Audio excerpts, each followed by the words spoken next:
Papaya చెట్టు చూడండి ఏ విధంగా పాడవుతుందో దీని గురించి ఎక్స్ప్లెయిన్ చేస్తాను. Welcome to Miyapur farms. మీరు ఈ వీడియో మొదటిసారి చూస్తున్నట్టయితే తప్పకుండా సబ్స్క్రైబ్ చేసుకోండి అండ్ వీడియో నచ్చితే లైక్ చేయండి.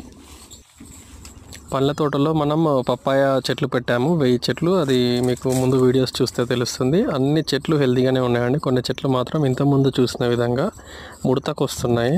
సో ఆల్రెడీ మేము మెడిసిన్ తీసుకొచ్చాము, దానికి స్ప్రే చేసాము కూడా, బట్ అది కవర్ అవ్వలేదు. సెకండ్ టైం ఈరోజు స్ప్రే చేస్తున్నాము. యాక్చువల్గా వేరుకుళ్ళు అంటే వేరు పురుగు వేరును తినడం వల్ల చెట్టు ఆ విధంగా ఖరాబ్ అవుతుంది అని అంటే మేము ఒక చెట్టును పీకి కూడా చూసాము. మీరు ఆ వీడియో షార్ట్ వీడియో కూడా ఉంది, మీరు ప్రీవియస్ వీడియోస్ చూస్తే తెలుస్తుంది. చెట్టును పీకిన తర్వాత చెట్టు వేరు నీట్గా ఉందండి. అంటే ఏ పురుగు కానీ కుళ్ళు కానీ తడి కానీ బురద కానీ ఏది లేదు. చెట్టు వేరు వ్యవస్థ పర్ఫెక్ట్ ఉంది. ఆ వీడియో కూడా మీరు ప్రీవియస్ వీడియో చూస్తే మీకు తెలుస్తుంది.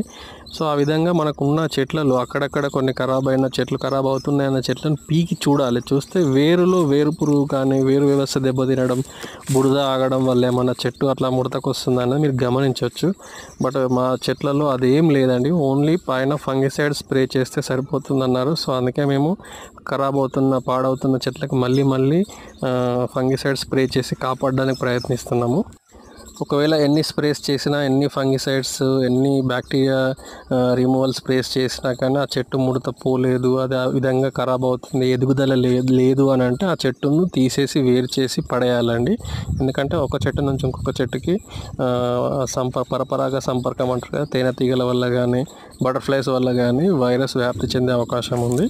మ్యాక్సిమం చెట్టును బతికించడానికి ట్రై చేయండి. ఒకవేళ అది కుదరలేదు అని అంటే మాత్రం చెట్టును పీకేసి పడేయడమే ఉత్తమం అండి.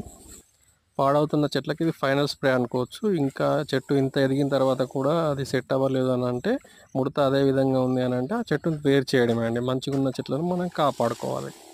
వీడియో నచ్చితే లైక్ చేయండి అండ్ సబ్స్క్రైబ్ చేయండి. మీ ఫ్రెండ్స్కి కూడా షేర్ చేయండి. Thank you.